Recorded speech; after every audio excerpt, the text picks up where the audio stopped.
Equals as the sun dipped beneath the horizon, the shadows in the cramped apartment stretched and twisted into grotesque shapes. The flickering light from the streets below crawled across the cracked walls like a living entity, suffocating the air with a palpable sense of dread. Clara sat on the threadbare couch, knees drawn to her chest, her gaze fixed on the muted television screen that had long since lost any semblance of entertainment. Outside, the world moved on without her, a parade of laughter and life, indifferent to the suffocating melancholy encasing her. The echoes of her past danced mockingly in her mind, shape-shifting into fragments that pierced her thoughts.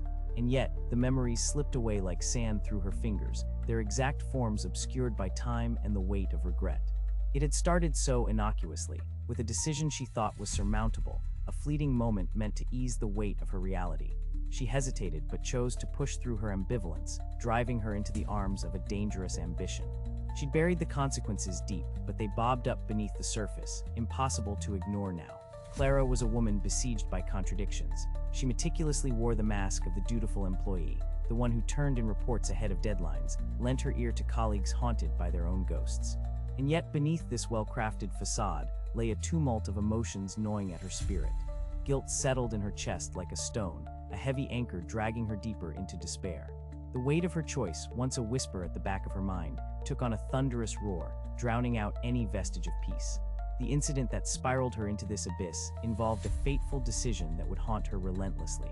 A fleeting encounter with someone promising, a fleeting glimpse of power, wealth, and freedom in the shape of a man whose eyes glimmered with ambition and disdain. He had proposed an illicit transaction, a quick solution to their shared woes that had seemed so enticing in that moment of desperation. Yet, the consequences had been anything but fleeting. The unintended fallout had crashed into her life with devastating clarity, shattering everything she held dear.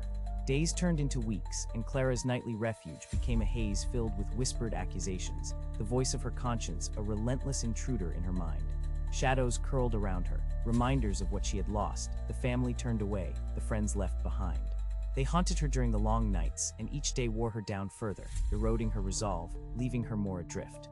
It was early evening when the inevitable finally arrived, uninvited yet wholly expected.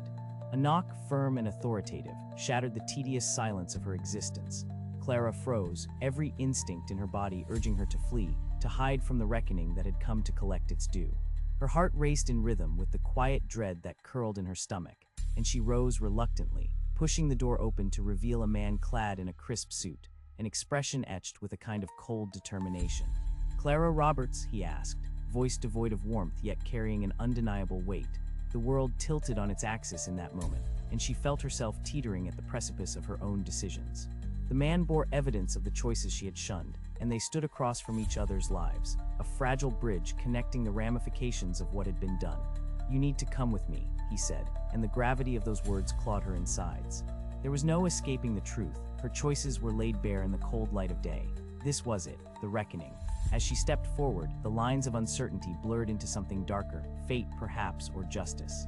Whichever it was, she felt powerless against it, her face pale against the certainty of the unknown that awaited.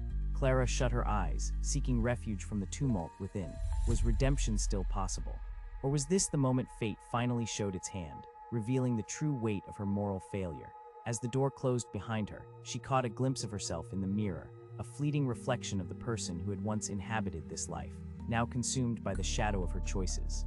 What lay ahead would be defined not by justice or punishment, but by a nebulous intertwining of fate and consequence, left